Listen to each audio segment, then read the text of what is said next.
बाहागर भोजी हो अथवा मंदिर प्रसाद रे आम ओडिशा रे घरे घरे यही रेसिपी को बना हुए आउ यही ओ खटा को बने कि आपण माने मास मास धरी रखी भी खाई पारिबे जमा भी खराब होबनी आउ देह पाई भी बहुत हेल्दी कारण या को मु चीनी रे बनेई नहीं गोड़ रे बनेईची।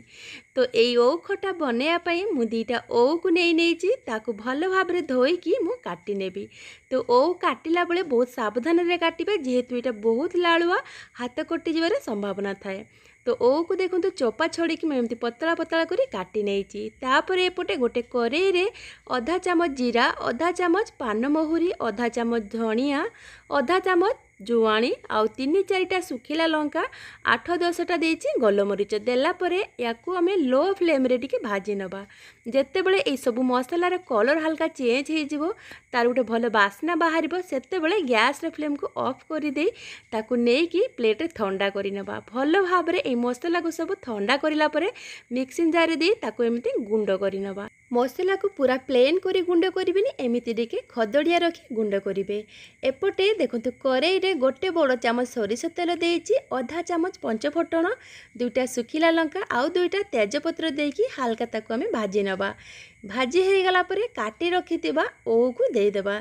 देला परे एठी स्वाद अनुसार लूण, आधा चामच हल्दी पाउडर दे ओ को आमे एठी भल भाव रे गुळेई नबा। मु आज जो ओरे खटा बनाऊँगी यहाँ बहुत छोट थिला ओटा बहुत नरम थिला सेतिपाई ये बहुत शीघ्र सीझी जीव ढाका लगेला मात्रे ही आपणकर ओ जदि बड़ होइथिबो चेरो हो जाइथिबो ताहले ताकू हल्का टिके हेमदस्ता बाड़ी रे छेंची देबे तापर एमिति रांधिबे। एबे देखंतु थोरे ढाका लगेइथिली इटा हल्का हल्का सीझी आउ थे पुणी ढाका लगे 2 मिनिट पर्यंत ताकू मु सीझेई नेइची।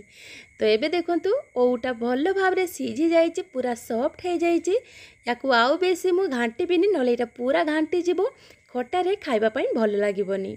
तो एमती भल भाव रे ताकू टिके गुळेई नै कि मु एठी मिठा पई गुड़ ऐड करूची आपण माने गुड़ जगह रे चीनी भी देई पारिबे।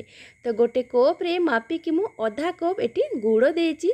गुड़ देला परे ए ओ को गुड़ सहित भल भाव रे गुळेई नबा। ओ को गुड़ सहित भल भाव रे गुळेइला परे एठी मु देखंतु अल्प टिके पानी ऐड करिची। जदि आपण माने एठी पानी न दियंती ताले आपणकर ए ओ खटा बहुत अठा हे जिवो खाइबा पई जमा भल लागिबनी। सेथि लागि पानी एठी निश्चय आपण माने ऐड करिवे।